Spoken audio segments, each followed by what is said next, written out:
ఆ, ఏంది ఇందాక ఎంతో వీడియో చేస్తానన్నావు కదా. మొన్న ఒక అతను కామెంట్ పెట్టాడు. ఆ, అది మర్చిపోయా సంగతి నేను.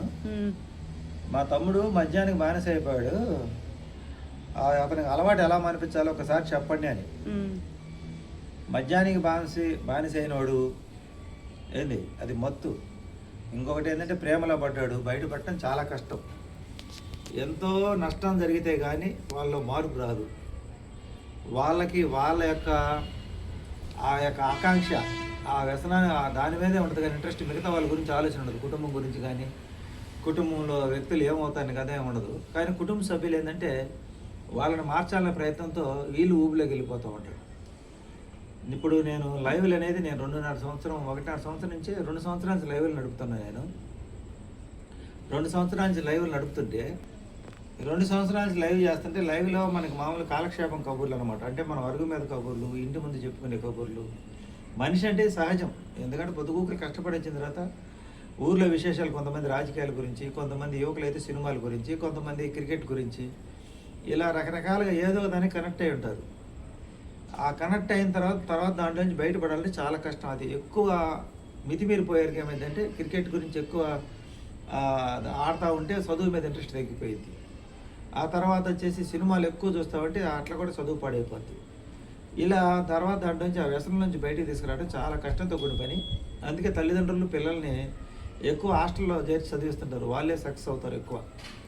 అంటే పిల్లలకి మామూలుగా ఒక యుక్త వయసు వచ్చేటప్పటికి ఏమైందంటే పిల్లల్లో ఆలోచన మీద అన్నీ తెలుసుకోవాలని ఆలోచన కలుగుతుంటుంది. ఆ తెలుసుకోవాలని ఆలోచన కలిగినప్పుడు ఈ అనుకోకుండా ఒక్కొక్క అలవాటు, వ్యసనానికి అలవాటు పడతాడు. ఏ వ్యసనానికి అలవాటు పడకుండా ఎవడు ఉండడండి. ఇప్పుడు ఈ మద్యం అలవాటు లేని వాళ్ళు ఒకవేళ దానికి అలవాటు పడకపోయినా వాళ్ళు మగువ అంటే ఒక ప్రేమనో లేకపోతే ఏదో ఒక ఆ వ్యసనంతో అలవాటు పడతారు. ఎందుకని ఒక్కొక్కరికి ఒక్కొక్కటి క్రికెట్ పిచ్చి కొంతమందికి ఉంటే, సినిమా పిచ్చి కొంతమందికి ఉంటే, ఇంకా మద్యం వ్యసనానికి అలవాటు పడే కొంతమంది జూదానికి అలవాటు పడతారు. వీటిలో ఈ అవలక్షణాల్లో వీటిలో నుంచి బయటపడాలంటే అలవాటు చేసుకునేటప్పుడు కాలక్షేపం పొద్దుబాగా చేసుకుంటాం మనం. అలవాటు అయిపోయిన తర్వాత మటుకు దాంట్లోంచి బయటపడాలంటే చాలామంది ఎంత తపస్సు చేసినా బయటపడలేదు. ఎందుకంటే వ్యసనం అంటారు దాన్ని. ఆ టైంకి ఇప్పుడు టీ తాగుతున్నాం, కరెక్ట్గా టైం కాకుండా టీ తాగాలనిపిస్తుంది, లేకపోతే పిచ్చి పెట్టిపోయింది అనమాట. అంటే మన శరీరం మనం అంతా దాన్ని కనెక్ట్ అయిపోయి ఉంటుంది అనమాట. ఒక ప్రోగ్రామ్ సెట్ చేసి ఉంటాం, అది తాకపోతే పిచ్చి పెట్టేటుంటుంది, కిల్లీలు వదులుతాం, అది వేసుకోకపోతే పిచ్చి పెట్టేటుంటుంది. నేను ఈ కిల్లీ వ్యసనం ఒకప్పుడు ఉండేది, విపరీతంగా టీలు తాగేవాడిని. అటన్నింటిని నేను బయటపడ్డా చాలా కష్టపడ్డా. ఎలా కష్టపడ్డారంటే కుటుంబ ఆర్థిక పరిస్థితులు బాగలేవు, ఇంకా మనం ఈ వ్యసనాలు తగ్గించుకోకపోతే పిల్లల్ని చదివించలేనని. అది ఒకరోజు తవలేదు. నేను 1 సంవత్సరం పాటు రోజు డైలీ ఈ పూట నేను రోజుకి 12 కిల్లీలు నవ్వుతున్నా. నేను ఎలా మానుకోవాలనుకొని ఈరోజు టిఫిన్ చేసిన తర్వాత కాసేపు ఆగుదాం, కాసేపు ఆగి వేసుకుందాం, ఇంకా కాసేపు ఒక గంట వాయిదా, అట్లా స్టెప్ బై స్టెప్ సంవత్సరం రోజులు కష్టపడి లాస్ట్ 2 కిల్లీల్లోకి వచ్చి ఆ 2 కిల్లీలు కూడా ఒక దాంట్లోకి తీసుకొచ్చి ఒకరోజు ఆ ఒకటి కూడా వేసుకోకుండా ఆపేసాను అనమాట. ఈ ఒక్కరోజు కాగుదామని అలా ఆగితే సంవత్సరం రోజులు యజ్ఞం చేస్తే కానీ నాకు ముందు ఆ వ్యసనం ఆగలేదు. అయితే ఈ వ్యసనం ఆగాలంటే ప్రధానంగా చాలామంది ఆపుకోగలరు. కానీ మనం ఎప్పుడైతే ఈ వ్యసనాన్ని ఆపాలని ప్రయత్నం చేస్తామో దానికి సంబంధించిన స్నేహాలు ఉంటాయి కదా, వాళ్ళు ఏమంటారంటే ఇట్లా ఆపిన వాళ్ళు ఎంతమంది చూసాంలే, ఇది ఎన్ని ఆపుకొని నువ్వు తినేది ఆపుకొని తాగేది ఆపుకొని సరదాలన్నీ ఆపుకొని జీవితంలో ఏం సాధిస్తావు. ఇప్పుడు నువ్వు మద్యం మానుకోవాలనుకో, నీకు ఒక బ్యాచ్ తయారై ఉంటుంది. సాయంత్రానికి అరే రారా మామ పలాసాటుండా పోతారా సరదా అని ముందు వాళ్ళతో స్నేహం కట్ చేయాలి. వాళ్ళతో స్నేహం కట్ చేసి ఆ సమయాన్ని నువ్వు ఏ కాడ కూడా ఇంట్లో 4 గోడల మధ్య గడపడానికి అలవాటు చేసుకోవాలి. చాలా కష్టం ఇది. నేను అదే ప్రాక్టీస్ చేశాను అనమాట. ఆ 4తో స్నేహం చేసుకోవాలి. ఆ బ్రాందీ షాపులు ఏ బజార్లు ఉంటే ఆ పక్కకు నువ్వు పోకూడదు. వాటిని చూడగానే నీ మనసు లాగిద్ది అనమాట. ముందు ఆ ఏరియాలో ఏ ఏరియాలో ఆ షాపులు ఉంటే ఆ పరిసర ప్రాంతాలు నువ్వు వెళ్ళకూడదు. దానికి సంబంధించిన స్నేహాలన్నీ ఏదో విధంగా గొడవ పెట్టుకొని కట్ చేసుకోవాలి.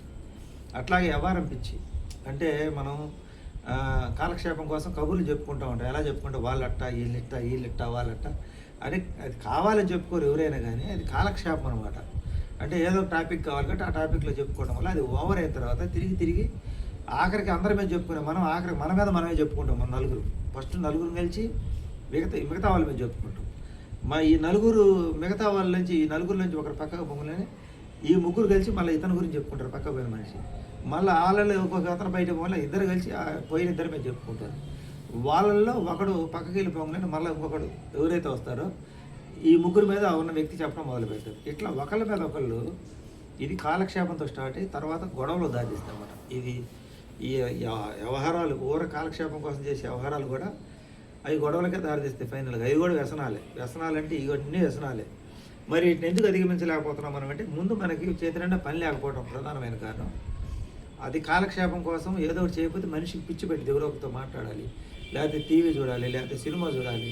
ఆ వ్యసనాన్ని మానుకోవడానికి ఏదో ఒకటి చేయాలి. అందుకని మన వాళ్ళు ఏమంటారంటే దైవ ధ్యానం చేసుకోండి అంటారు. ధ్యానం చేసుకోమనేది ఎందుకు? ధ్యానం, యోగాలు ఇట్లాంటి ప్రాక్టీస్ ఈ ఎక్కువ ఉండమనేది ఎందుకంటే ఇట్లాంటి మాట్లాడే సమయాన్ని ఆ పూజలకి, ఆ కార్యక్రమాలకి వాటిగా జరిపేది. ఉదయం పూట, మధ్యాహ్నం పూట, సాయంత్రం పూట 3 పూట్ల ఈ ఖాళీ గ్యాప్ దొరకకుండా చేసుకోమంటారు అన్నమాట. అంటే ఇంకా అప్పుడు పక్క వాళ్ళ గురించి ఆలోచించే టైం ఉండకూడదు. మనకు ముందు చేతి నిండా పెనన్నా ఉండాలి, లేకపోతే ఆధ్యాత్మిక భావనలోనన్నా మనం గడపడానికి ప్రయత్నం చేయాలి. ఇప్పుడు ఇవి కాకుండా మనం మిగతా ఏ విషయాలు మాట్లాడినా, ఒక రాజకీయాల గురించి మాట్లాడామనుకో, నువ్వు ఒక పార్టీ గురించి మనకు మంచి పనులు చేసాడు ఈ నాయకుడే చెప్పుకుంటూ ఉంటారు. మీరు 4 ఒకడు వచ్చి కూర్చుంటాడు, వాడు రెచ్చగొడతాడు. వచ్చి వాడికి మీ నాయకుడు వాడికి నచ్చడు, వాడికి నచ్చిన నాయకుడు వాడు ఎప్పుడైతే రెచ్చగొట్టారో అక్కడ గొడవ వేసి సొక్కాలు పట్టుకొని ఏంది గొప్ప ఏది కొట్టుకునేలాగా పోయి దేవారు. ఆఖరికి అసలు ఆ గొడవ వల్ల ఏమైనా ఉపయోగం ఉందా, దానివల్ల ఏమైనా ఆదాయం ఉందంటే ఏముండదు అన్నమాట. ఇలా మనం ఈ స్నేహం అనేది కూడా వ్యసనం ఒక విధంగా చెప్పాలంటే. అందుకని మంచి మాటలు మంచి పలుకులే పలకమంటారు ఎవరైనా. కానీ ముందు ఈ మానుకోవాలంటే నేను లైవ్లు ఒక వారం రోజులు ప్రాక్టీస్ చేశాను. వారం రోజులు ప్రాక్టీస్ చేస్తే కానీ నేను లైవ్లు మానుకోలేకపోయా. ఇలా మానుకోవాలంటే దానికి సంబంధించిన స్నేహాలు మానుకుంటే కానీ ఏ వ్యసనాలైనా మానుకోలేము. ఇది ఈరోజు వీడియో.